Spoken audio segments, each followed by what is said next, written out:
Welcome back to Mac Talks Football, and Fiorentina have gotten a big win against Milan 2-1, and what a game that was. Amazing game filled with drama on both ends in both halves. So let's go ahead and talk about it. I mean, there is a lot to talk about in this game, so let's go ahead and start. The thing is, I really did not expect this game to be this entertaining. I thought it was going to be a close game, and I think I went for a Milan win in my prediction. I'm not really sure, I don't remember, but it was anything but a boring. I mean, what entertaining game. Both the sides went crazy in that first half, and even though Milan had a lot of possession, I mean, Fiorentina were really on it. Like the way that they played a freestyle football, they had to defend they had to gather their time, because Milan had a lot of the ball, but when they got the ball, they really made Milan pay for it. Their counterattacks were really good, and they got the first penalty as well, but unfortunately for them, they were not able to score it. A great save by Mignone, and then he grabs the ball. I think I really like the keepers who are able to save the penalty and then get hold of the ball. Like, amazing save. And at that time, you would think that Fiorentina's amazing start has gone down the drain because of how they have missed the chance, but it was not to be. Milan, on the other hand, as I say, they themselves created a lot of chances. It was like an end-to-end stuff in that game, and Milan, they themselves get a penalty, and up steps Theo Hernandez, and he strikes the ball, and of course David De Gea, he goes and he saves the from on his right hand side. He saves the penalty, sorry, on his left hand side, on his left hand side, and he saves the penalty, and it stays it stays 0-0. Both the keepers have saved the penalty, and then Yassin Adli, I mean, what a strike that was, coming in from the left hand side, cutting it back straight across the goalkeeper. Amazing goal. A former Milan player as well does not celebrate. That was a good touch from him, in my opinion. And Fiorentina got the lead. People would say it was a shock lead, but I think it was a deserved lead. And even though Milan had a lot of possession, the chances, they really did not create that much, threatening chances. And Fiorentina, they did, and they got the goal as well. Second half comes in, and then Fiorentina get another penalty. This time the ball is given to Tammy Abraham, and Tammy Abraham, he goes the other way. Instead of going to the left hand side of De Gea, he goes to the right hand side of De Gea, and De Gea saves it again. I mean, you just have to love it, especially if you are not a Man United fan, and the way that they handled all the David De Gea situation, you just love to see it, what he is doing and how Manchester United are doing at the moment. I mean, especially on that same day, that it's it is like football karma. It is so good sometimes, and if it does not go in your favor, it is quite shitty. But as a neutral, seeing Ten Hag in that in that position, in everybody cussing the shit out of him, and then seeing they are on the same day becoming a hero, giving out those type of performances, like, it was so good. It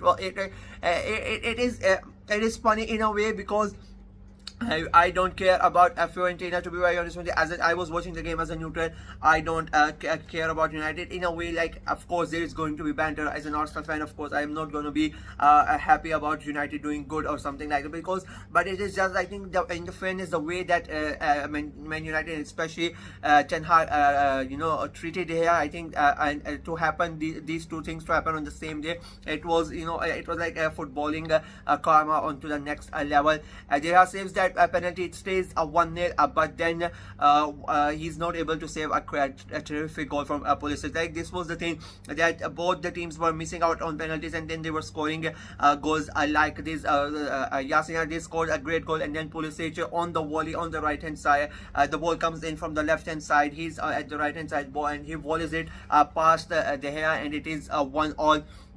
But there was still a winner to come, and it was a Fiorentina. A great pass from the midfield. Moise Kean holds it up, plays it to his striking partner with Johnson, and he scores the goal, and it is 2-1 a Fiorentina. And then they go on and they hold the lead. And even after scoring that goal, it was not like they just sat back. They were still going at it, trying to increase their lead. And Milan, after that, it became like they were really under pressure, trying to get back into the game, trying to get the equalizer, but they were not able to get it, and it became another defeat for Milan. They had sort of sort of had a good run last couple of weeks. After that, a derby win, and then the Champions League win, and then last weekend as well. So they were looking really good, but now they have lost again to Fiorentina, and it is Serie A. It is going really crazy. But we'll see how the Milan are able to respond. I think it is a big loss for them, no doubt about it, especially with the other teams like Juve have dropped points as well, Roma have dropped points as well. So I think the only top two the teams in the top side, and Napoli won and Inter won. So there was a good chance for Milan to get the win and get into that top three, but they have missed their chance. Not only have they dropped points, they have lost the game. So it is a big deal. Fiorentina, on the other hand, is a big deal for them. They have won, and they have won against a Milan side who are starting to gain a momentum. Fiorentina have not had a good start to the season, so they really needed this win, to give their squad a confidence and give their fans, a belief. I thought they were going to have a good season. Fiorentina always have a good season, so the way that they have started is quite surprising and shocking in a way. But maybe this is the win that kickstarts their season. The only thing that the drawback is that it has come just before they have to go to the international break. So the momentum that they would have gained from this win, I will see if they are able to carry it on to the next game after 2 weeks of not playing a game in Serie A. It will be interesting to see how they react and respond to this win, and of course how Milan react and respond to this win. I would say it was a fair result in that, even though Milan had a lot of possession and they created a lot of chances, but I still think that Fiorentina really did deserve to win this game. And in a way I'm happy that they did. They won the game because of the way the game went, and of course after De Gea's performance, I think if you are saving 2 penalties in the game, you deserve to get 3 points out of that, if I'm being very honest with you. And they got it in the end. So in my opinion, it was a fair result. We'll see how everybody responds when they come back from the international break. It is going to be quite interesting. We'll talk about all of them, all of these games in the review show later on. I think by tomorrow or day after tomorrow.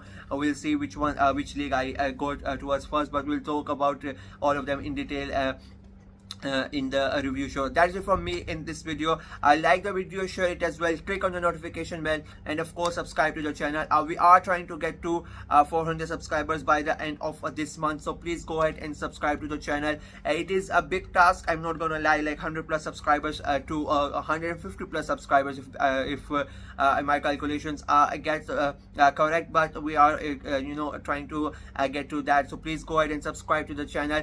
There's going to be international break, so we are going to cover the international football. There are Asian qualifier, World Cup qualifiers, there is the European leagues as well, and of course we're going to do different type of content, style list and all that, which we are not able to do during the footballing season, because I try to cover all the 5 leagues, so it becomes hard to do different type of content. But I'm gonna try to do it in the in the international break. So please subscribe to the channel so you don't miss out on anything. There's going to be a vlog as well, because my country, Bahrain, they are playing the international World Cup qualifiers against Indonesia on the 10th of October. So I'm going to do a match day vlog, the stadium tour. So that type of content is also coming. So please go ahead and subscribe to the channel. Until next time, bye bye.